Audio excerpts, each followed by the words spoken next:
Well, first of all, let me comment on the Buddhist thing. I'm not that friendly to that formulation because it still is postponing gratification. It's saying death is the bouquet of life, you should live toward death. I would say the bouquet of life is this moment. But to the more important point of longevity, I certainly am not interested in living forever, whatever that might mean, because I suspect if you live forever, you miss the point. In other words, I think you miss the bouquet. On the other hand, I don't see anything wrong with, well, no, that's too much to say. The only problem I have with living past whatever, 70 is you do get into political issues of are people buying time at the expense of somebody else. One of the weirdest things about this culture is we've invented a sin for which there is no name. It's so beyond most people's ability to conceive. And this sin that we've invented is we steal the future from our children. You know, we do it with our medical health care plans where we know that all this fine surgery and stuff that you're getting is at the expense of the next generation of people. We overuse resources, leaving nothing for future generations. I don't know how that would all be sorted out. I am attracted by the idea of living as long as I want to live.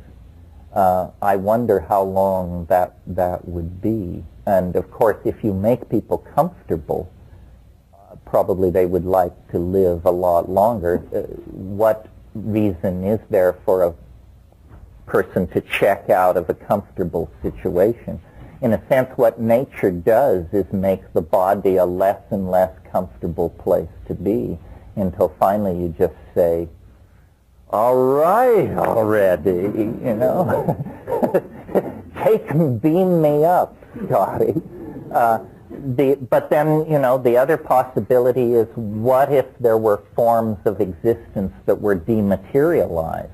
How would we feel about going into circuitry for a few rounds of eternity? And what are the moral implications of that? I don't know. I've had this argument with Robert Anton Wilson. He's a big enthusiast for life extension. It depends on what you think death is.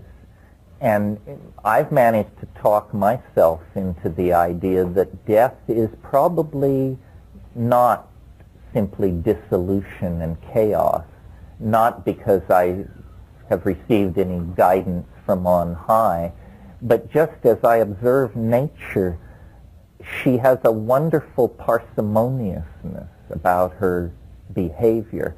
And clearly this form, which is basically an unraveled DNA molecule that is now making a lot of claims on resources in the environment in order to keep this body going,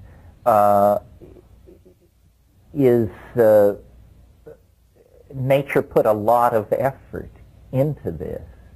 And I think that the best model for what life is, based not on religious thinking but on biological thinking, is life is what you get when a hyperdimensional object protrudes into ordinary space. In other words, if we take this cup and cut it in two, it doesn't change. It just becomes a cup in two pieces. But it doesn't bleed, it doesn't rot, it doesn't lose its essence. If we take any living being, from a bacterium to a brontosaur, and cut it in two, the entire system falls apart very quickly, and we've created a mess, and we see that the thing that we had is no longer there. So I think what biology is the intrusion into three-dimensional space and time of hyperdimensional objects. And the other clue to that seems an argument for it, is that we do have this thing called a mind, but we can't find it anywhere.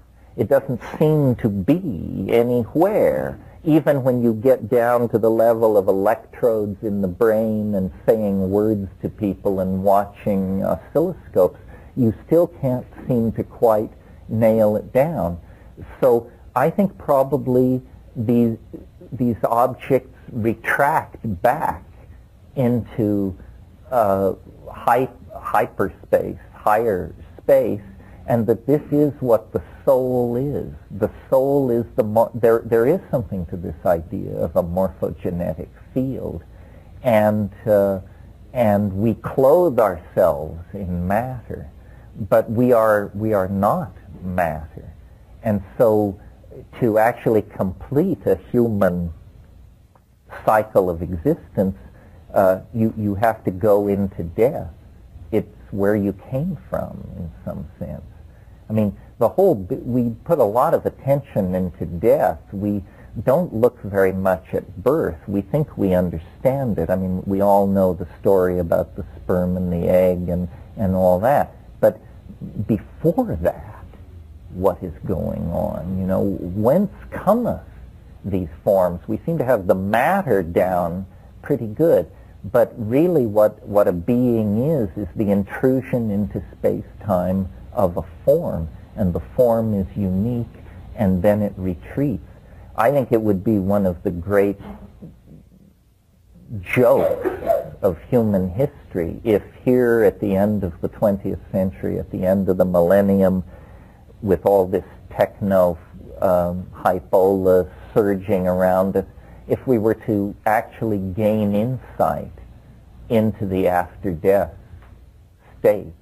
And one of the reasons I'm so keen for DMT is because when I have given it to people who were purported experts in the after-death state, Tibetan lamas and shamans and this sort of thing, they come back and they say, yep, that's the territory, all right.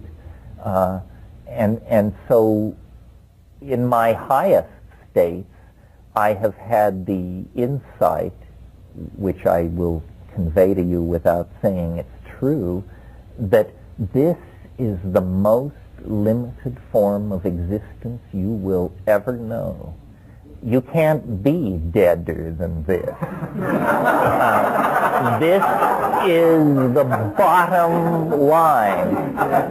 And so the good news is it's only up from here. But of course you have to bet the farm on this cheerful rap, and there's no whining if you're wrong. This is an all or nothing bet, and so naturally it brings your heart into your throat. But that's the kind of enterprise life is. All risk and the race to the swift, I think. One last. Well, I don't know. And I wonder what I will think as I approach the great divide. It's easy in the pink of health to speculate and play the philosophe and all that nonsense. But, you know, the last dance you dance alone, and nobody will be watching. But I have seen people die, and it is an inspiration. I hope to have that equanimity of mind. The other thing about death that needs to be said is we all imagine, I think, that we will have a leisurely philosophical death. That's what we all want, you know. Months to get used to the idea, to say goodbye, to gather friends, to make our bequeathments, to speak our final wisdom, and, you know. But death for most people comes messily and unexpectedly. And so I don't think you should live in an anticipation of the drama of your deathbed scene. Better to repair to the moment.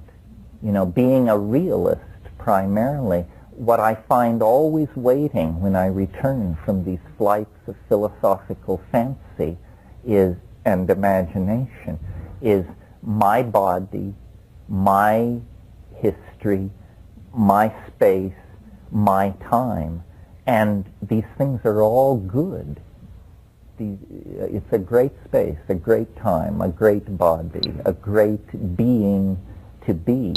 So the real message of the psychedelic experience and of the anti-historical thrust of the critique we've been carrying out here is to take the moment, the felt presence of immediate experience. This is all you know, it's all you will ever know. Everything else comes as unconfirmed rumor, innuendo, unrealized possibility, fading memory, conjecture, lie, hope, who knows.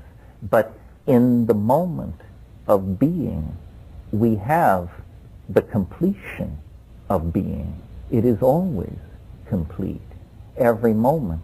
And to the degree that we force ourselves to look beyond it or cannot find ourselves within it, we betray it. And then we have more work to do. Well, that's enough.